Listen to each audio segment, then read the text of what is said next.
So this is the Black Magic Nymph, based very roughly on the great W.C. Stewart's Black Spider. This isn't a spider pattern because evidently I'm using a bead on there. That's a 2mm black or gunmetal tungsten bead. I'm using a JMC CP50BL barbless jig hook. So it's a barbless jig hook. Nice hook with a good point. And the materials are very, very simple indeed. I've got some UV Hare's Ear Plus from Jan Shaman, and also from my friend Jan Shaman some nice peacock dubbing, and I'm using the black peacock dubbing and the black material for the body.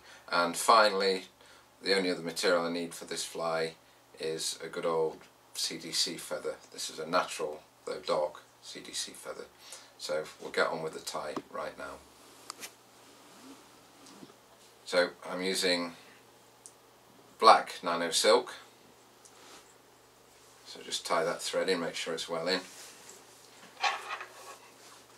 Trim very quickly. This is a very, very quick tie to make a very, very super effective little fly.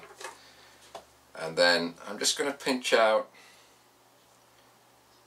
a few of the CDC fibres lower down on the feather, and I'm going to just very loosely and very roughly pinch those in to make a tail. What they'll do is add lots of additional movement to the fly, and the inherent movement in flies is what fish use to distinguish between what's alive and what's not. So anything you can use to add a bit of natural movement into a fly, in my book, is a good thing. Now I'm using the black UV Hare's Ear Plus dubbing, and I'm just going to keep it quite thin and form the body of the fly. Make a nice body like that, a nice profile getting thicker towards the head, and then I'll take a good pinch of the black peacock dubbing.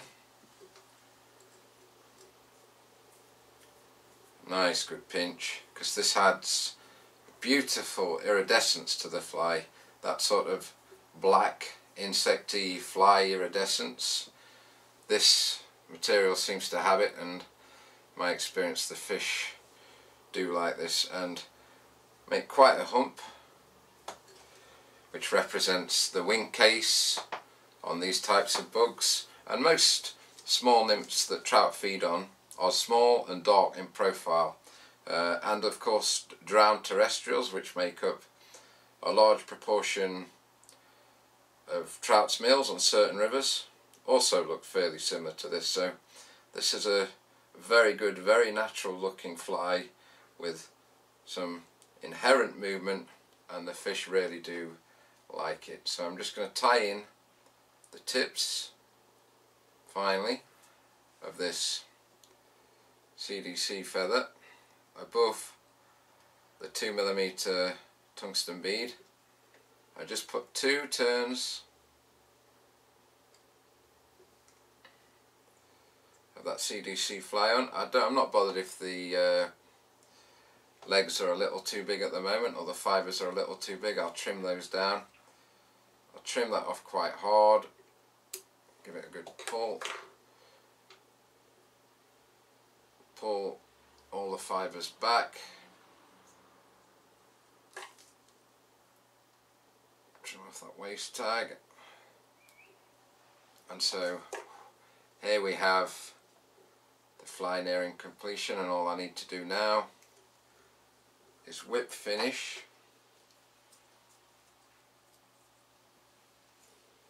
behind that tungsten bead.